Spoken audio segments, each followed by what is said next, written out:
नमस्कार, मैं हूं सत्यपाल और आप देख रहे हैं CWB हिंदी न्यूज। शक संवत 1945 विक्रम संवत 2080 आज मार्गशीर्ष मास के शुक्ल पक्ष की त्रयोदशी तिथि और दिन रविवार है। तदनुसार अंग्रेजी तारीख 24 दिसंबर सन 2023। सबसे पहले आज के मुख्य समाचार। हरियाणा में 3 ट्रेनों के समय में बदलाव। रोहतक भिवानी के बीच 2 गाड़ियां कैंसिल। तकनीकी कार्य के कारण ट्रैफिक ब्लॉक किया गया। हरियाणा में पेंशन बढ़ोतरी पर लगेगी मोहर। 2750 रुपए से बढ़कर 3000 रुपए होगी। सीएम मनोहर लाल खट्टर ने 3 जनवरी को कैबिनेट मीटिंग बुलाई। बल्लभगढ़ से हरियाणा में सत्ता परिवर्तन की हुंकार। भूपेंद्र सिंह हुड्डा बोले, किसान, युवा, दलित, पिछड़े कर्मचारी व महिलाएं मिलकर करेंगे भाजपा को सत्ता से बेदखल। हरियाणा रोडवेज की खाटू श्याम श्रद्धालुओं को बड़ी सौगात। झज्जर से शुरू हुई सीधी बस सेवा। हरियाणा में 14 जनवरी से कांग्रेस की जन संदेश यात्रा। कुमारी शैलजा बोली, फरीदाबाद से शुरू होगी, अंबाला में समापन, फिर बड़ी रैली करेंगे। नारनौल से गुजरने वाली 8 रेलगाड़ियां रद्द। फुलेरा के पास काम चल रहा, कई ट्रेन डाइवर्ट तो कुछ आंशिक रूप से बाधित। हरियाणा के 10 जिलों में घने कोहरे का अलर्ट जारी। 27 तक चेतावनी जारी। कुछ जगह बूंदाबांदी होगी। 26 से फिर बदलेगा मौसम। यूपी पुलिस में निकली 60,000 पदों पर भर्ती। जनरल वर्ग के युवाओं को उम्र सीमा में छूट नहीं। 25 मिनट में 4800 मीटर दौड़ने पर होगा selection. One nation one election का खाका तैयार। सभी दल सहमत तो 2029 से लागू। 2026 तक 25 राज्यों में चुनाव कराने होंगे। 24 घंटे में कोरोना के 752 मामले, 4 की मौत। केरल में सबसे ज्यादा एक्टिव केस। WHO ने कहा 1 महीने में संक्रमण 52% बढ़ा। और अब खबरें विस्तार से। मौसम विभाग ने एक बार फिर से हरियाणा में बारिश की संभावना जताई है। कुछ जिलों में बादल छाए रहेंगे और बूंदाबांदी की भी संभावना मौसम विभाग ने जताई है। प्रदेश में 24 और 25 दिसंबर को 2 दिन घना कोहरा छाया रहेगा। इसके बाद 26 दिसंबर से एक बार फिर बारिश के आसार हैं। मौसम वैज्ञानिकों का कहना है कि प्रदेश में कड़ाके की ठंड जारी है। इस बदलाव से दिन और रात के तापमान में गिरावट आएगी। हरियाणा में कोहरे का अलर्ट जारी हुआ है। मौसम विभाग ने अंबाला, यमुनानगर, कुरुक्षेत्र, कैथल, करनाल, रेवाड़ी, महेंद्रगढ़, गुरुग्राम और मेवात के लिए अलर्ट जारी किया है। मौसम विशेषज्ञों का कहना है कि इन जिलों में वाहनों से सफर करने वाले लोगों को सुबह और शाम के समय ज्यादा सतर्क रहने की जरूरत है। यदि आप नौकरी की तलाश में हैं तो आपको बता दें कि हरियाणा राज्य परिवहन विभाग झज्जर ने विभिन्न अप्रेंटिस पदों पर भर्ती के लिए आवेदन आमंत्रित किए हैं। ऐसे में जो भी उम्मीदवार इन पदों पर आवेदन भेजने के इच्छुक है वह आधिकारिक वेबसाइट के माध्यम से अपने आवेदन भेज सकते हैं। आवेदन करने की अंतिम तिथि 26 दिसंबर 2023 है। दस्तावेज सत्यापन की तिथि 27 दिसंबर 2023 और दस्तावेज सत्यापन का स्थान कर्मशाला झज्जर प्रातः 10 बजे का रहेगा। आवेदक 50% अंकों सहित 10वीं पास या फिर संबंधित क्षेत्र में ITI धारक होनी चाहिए। किसी भी वर्ग के उम्मीदवारों को कोई भी आवेदन शुल्क नहीं देना होगा। साल 2024 में होने वाली हरियाणा मंत्रिमंडल की पहली बैठक की तारीख सामने आ गई है। सीएम मनोहर लाल खट्टर की अध्यक्षता में यह बैठक 3 जनवरी 2024 को हरियाणा सिविल सचिवालय में आयोजित होगी। मुख्य सचिव संजीव कौशल की ओर से इस संबंध में पत्र जारी किया गया है। मंत्रिमंडल की इस बैठक में पेंशन लाभार्थियों के लिए राहत भरे फैसले पर सीएम इस बैठक में पेंशन बढ़ोतरी पर फैसला ले सकते हैं। हरियाणा में अगले साल लोकसभा और फिर विधानसभा चुनाव होने हैं। इससे पहले जनवरी आखिर या फिर फरवरी में निकाय चुनाव भी कराए जा सकते हैं। ऐसे में चुनावी साल को देखते हुए मंत्रिमंडल की बैठक में कई लाभकारी फैसलों पर मुहर लगने की संभावना जताई जा रही है।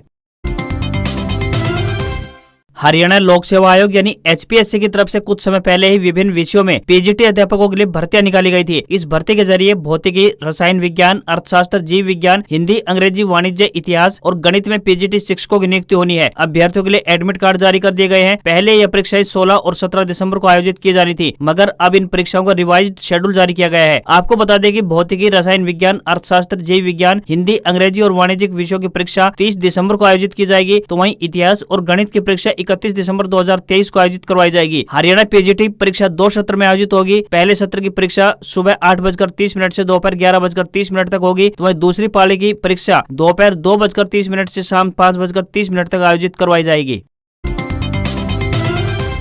हरियाणा के कृषि मंत्री JP दलाल ने किसानों पर दिए गए विवादित बयान पर माफी मांग ली है। वे शनिवार को हिसार के चौधरी चरण सिंह हरियाणा कृषि विश्वविद्यालय में आए थे, जहां उन्होंने देश के पूर्व प्रधानमंत्री स्वर्गीय चौधरी चरण सिंह की 121वीं जयंती के उपलक्ष्य में रखे गए किसान दिवस कार्यक्रम में हिस्सा लिया, जहां उन्होंने कहा कि अगर मेरे बयान से किसी को ठेस पहुंची हो तो मैं उसके लिए माफी मांगता हूं। मंत्री दलाल ने कहा था कि अब मैं बोलूंगा तो कहेंगे कि उल्टा बोलता है, उनकी घरवाली उनकी नहीं मानती और ठेका किसानों का ले रखा है। सबको अच्छे से जानता हूँ, किसी पर 5 मुकदमे तो किसी पर 2 मुकदमे, उल्टे काम कर रहे हैं। हिसार में मंत्री दलाल ने कहा कि मैं किसान परिवार से हूँ, किसान का बेटा हूँ, किसान के बारे में बुरा नहीं सोच सकता। मैं बार बार कहता हूँ कि कोई गलत अर्थ निकालकर बुरा मानता है तो मैं बार बार माफी मांगने को तैयार हूँ। हरियाणा के गृह मंत्री अनिल विज इन दिनों पुलिस विभाग पर बढ़ाई गई सख्ती से सुर्खियों में हैं। पहले उन्होंने 372 जांच अफसरों को सस्पेंड करने के आदेश दिए थे, वहीं अब नए आदेश दिए हैं कि वह जो भी कंप्लेंट भेजे डीएसपी से कम रैंक का अधिकारी या फिर कर्मचारी उसकी जांच नहीं करेगा। विज ने यह भी कहा है कि वह डीएसपी भी दूसरे जोन का होना चाहिए। जिस जोन से जुड़ी शिकायत मेरे पास पहुंची है उस जोन का डीएसपी जांच नहीं करेगा। इसकी जरूरत क्यों पड़ी, इस सवाल पर अनिल विज ने बताया कि कहीं कहीं पर अधिकारी कोताही बरत जाते हैं, इसलिए वायरलेस मैसेज भेजकर स्टैंडिंग इंस्ट्रक्शन दे दी है। उन्होंने अफसरों को उनके पास आने वाली शिकायतों का 3 महीने के भीतर निपटारे करने के निर्देश भी जारी किए हैं। घोषणा के 13 साल बाद हांसी महम रोहतक रेलवे लाइन 2023 में बनकर तैयार हो चुकी है। लोगों को अब इस नई रेलवे लाइन पर ट्रेनों के दौड़ने का इंतजार है। रेलवे अधिकारियों के अनुसार साल 2024 में रेलवे लाइन पर ट्रेनें दौड़ेंगी। इसके लिए रेलवे की ओर से स्पीड ट्रायल किया जा चुका है और मालगाड़ी भी दौड़ाकर जांच की जा चुकी है। लंबे इंतजार के बाद इस रेलवे लाइन पर ट्रेनों में लोग सफर करेंगे। इस रूट पर 5 नए रेलवे स्टेशन भी बनकर पूरी तरह से तैयार है। करीब 755 करोड़ रुपए की लागत से रेलवे लाइन बनकर तैयार हुई है। हांसी रेलवे स्टेशन से 2 किलोमीटर दूरी पर हांसी रोहतक रेल लाइन शुरू होगी, जबकि पुरानी रेल लाइन भिवानी की तरफ जाती है। 68.5 किलोमीटर लंबी रेल लाइन पर कुल मिलाकर 5 स्टेशन होंगे। 20 गांव से होती हुई नई ट्रेन रोहतक पहुंचेगी। हांसी के बाद पहला स्टेशन गढ़ी, मदीना, बलम्बा, खरखड़ा व रोहतक से पहले बहु अकबरपुर गांव में स्टेशन होगा। इस रेल मार्ग से हिसार से रोहतक के बीच 20 किलोमीटर की दूरी कम होगी। हरियाणा के कुंवारे और विधुर भी सम्मान भत्ता लेने लगे हैं। दरअसल समाज कल्याण विभाग यानी कि सोशल वेलफेयर डिपार्टमेंट ने 10,787 कुंवारों और विधुरों के लिए पेंशन बनाई है। इनकी संख्या जींद और हिसार में सबसे ज्यादा है। अगर कुंवारों और विधुरों की बात करें तो इनकी संख्या जींद और हिसार में सबसे ज्यादा बताई गई है। यह मामला राज्य में लिंगानुपात से भी जुड़ा हुआ है। सरकार ने कुंवारे और विधुर लोगों के लिए पेंशन व्यवस्था शुरू की है, जिसका लाभ अब लोगों को मिल पा रहा है। हरियाणा में रेल में सफर करने वाले यात्रियों के लिए एक जरूरी खबर सामने आई है। बता दें कि भारतीय रेलवे के द्वारा सिरसा तिलक ब्रिज, श्री गंगानगर तिलक ब्रिज और भिवानी डेरका बालाजी ट्रेन मार्गों के स्टेशनों पर संचालन समय में थोड़ा बदलाव किया गया है। इसी के साथ रोहतक भिवानी रेल मार्ग के बीच तकनीकी कार्य की वजह से रेलवे की ओर से ट्रैफिक ब्लॉक किया गया है, जिसके चलते 2 ट्रेनें 23 दिसंबर से लेकर 21 जनवरी तक रद्द रहेंगी। Train number 04975 Rohtak Bhiwani train 23 दिसंबर से 21 जनवरी तक रद्द रहेगी। वहीं train number 04974 Bhiwani Rohtak train 23 दिसंबर से लेकर 21 जनवरी 2024 तक रद्द रहेगी। वहीं train number 14,086 Sirsa Tilak bridge, train number 14,727 Shri Ganganagar Tilak bridge, इसी प्रकार ट्रेन नंबर 14,705 भिवानी डेरका बालाजी प्रतिदिन एक्सप्रेस ट्रेन में 23 दिसंबर से समय में थोड़ा सा यानी कि आंशिक परिवर्तन किया गया है। हरियाणा परिवहन विभाग यात्रियों को बेहतर यातायात सुविधा उपलब्ध करवाने के उद्देश्य से निरंतर प्रयासरत रहता है। रोडवेज बेड़े में BS6 मॉडल आधारित नई बसें शामिल की जा रही हैं। वहीं साथ लगते राज्यों के धार्मिक एवं पर्यटन स्थलों के लिए सीधी बस सेवा भी शुरू की गई है। हरियाणा परिवहन विभाग झज्जर डिपो ने नए साल से पहले खाटू श्याम धाम जाने वाले श्रद्धालुओं को बड़ी सौगात दी है। झज्जर डिपो द्वारा खाटू श्याम के लिए सीधी बस सेवा शुरू कर दी गई है। यह बस सुबह 8:40 पर झज्जर बस स्टैंड से रवाना होकर कुलाना, रेवाड़ी, अटेली कुंड, सलोडरा बॉर्डर, पाटन, नीमका थाना, पलसाना होते हुए खाटू श्याम पहुंचेगी। यह सुपरफास्ट बस सेवा सुबह 8:40 पर झज्जर से, सुबह 9:50 से रेवाड़ी, नारनौल से सुबह 11:20 से रवाना होते हुए दोपहर 2:30 बजे खाटू श्याम पहुंचेगी। इसी तरह वापसी में खाटू श्याम से सुबह 5:30 पर रवाना होकर 9:15 पर रेवाड़ी पहुंचते हुए आगे झज्जर बस स्टैंड पर पहुंचेगी।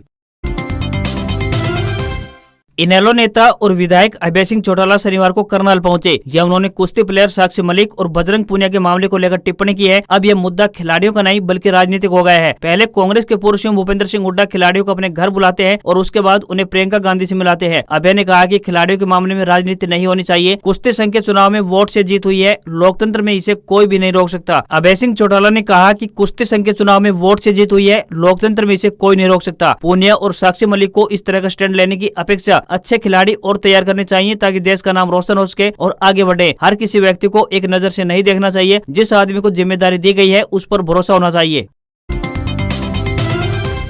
हरियाणा के नारनौल से चलने वाली कई ट्रेनों को फुलेरा जंक्शन के पास काम चलने की वजह से कुछ दिन के लिए रद्द कर दिया गया है, जबकि कई ट्रेनों का रूट डाइवर्ट किया गया है। कुछ ट्रेन फुलेरा तक नहीं जाएंगी। फुलेरा के पास रेल पटरियों की डबिंग का कार्य चल रहा है, जिसके चलते दिल्ली से उदयपुर तक चलने वाली गाड़ी संख्या 20,473 चेतक एक्सप्रेस को 23 दिसंबर से लेकर 26 दिसंबर तक रद्द कर दिया गया है। वहीं उदयपुर से दिल्ली आने वाली गाड़ी संख्या 20,474 चेतक एक्सप्रेस 24 से 27 दिसंबर तक रद्द रहेगी। इसी प्रकार दिल्ली से अजमेर तक चलने वाली जनशताब्दी एक्सप्रेस गाड़ी नंबर 12,065 और गाड़ी नंबर 12,066 27 दिसंबर को रद्द रहेगी। वहीं मदार से रेवाड़ी चलने वाली गाड़ी नंबर 19,617 को 27 दिसंबर के लिए रद्द रहेगी। वहीं रेवाड़ी से फुलेरा चलने वाली गाड़ी संख्या 19,620 28 दिसंबर को रद्द रहेगी। उदयपुर से दिल्ली चलने वाली हमसफर एक्सप्रेस गाड़ी संख्या 22,985 और 22,986 24 दिसंबर यानी आज रद्द रहेगी। इनके अलावा दिल्ली जैसलमेर के बीच चलने वाली गाड़ी संख्या 14,087 रुनीचा एक्सप्रेस का 24 से 27 दिसंबर व जैसलमेर से दिल्ली तक चलने वाली गाड़ी संख्या 14,088 का 24 से 26 दिसंबर तक मार्ग परिवर्तन होगा। वहीं चंडीगढ़ बांद्रा एक्सप्रेस गाड़ी संख्या 22,452 का 24 से लेकर 27 दिसंबर तक मार्ग परिवर्तन किया गया है। इस दौरान ये गाड़ियां नारनौल नहीं आएंगी।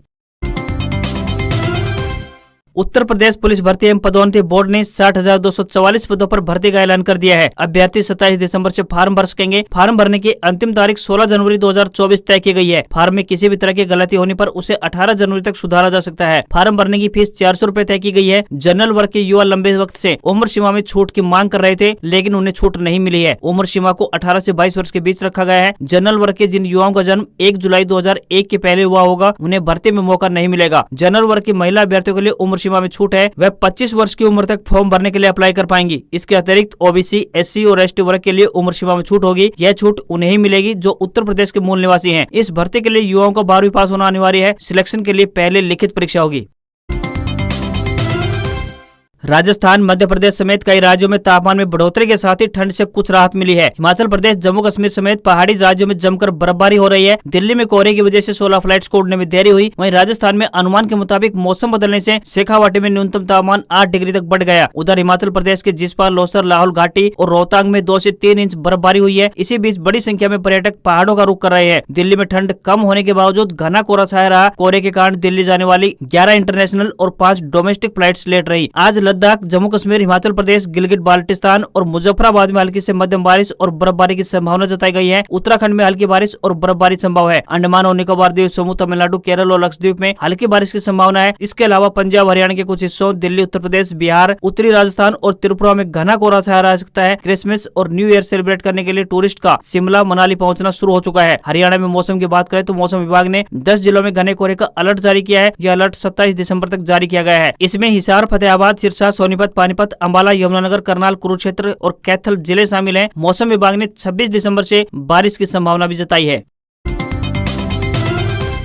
इस हफ्ते सोने चांदी के दामों में तेजी देखने को मिली है। सराफा बाजार में इस हफ्ते की शुरुआत यानी कि 18 दिसंबर को सोना 61,872 रूपए पर था, जो कि अब 62,844 रूपए प्रति 10 ग्राम के स्तर पर पहुंच गया है। यानी इस हफ्ते इसकी कीमत में 972 रूपए की तेजी देखने को मिली है। वहीं इस हफ्ते चांदी में भी 1000 रूपए से ज्यादा की बढ़त देखने को मिली है। इस हफ्ते की शुरुआत में ये 73,674 रूपए पर थी, जो की अब 74,918 रूपए प्रति किलोग्राम के स्तर पर पहुंच गई है। यानी इस हफ्ते चांदी की कीमत में 1330 रूपए की बढ़ोतरी देखने को मिली है। वहीं $1 का रेट 83 रुपए 17 पैसे के स्तर पर पहुंच गया है। आज खबरों में इतना ही। देखते रहिए आपका अपना हरियाणा का सबसे बेहतरीन news channel CWB Hindi news. नमस्कार। इसी आशा के साथ आपका दिन शुभ रहे।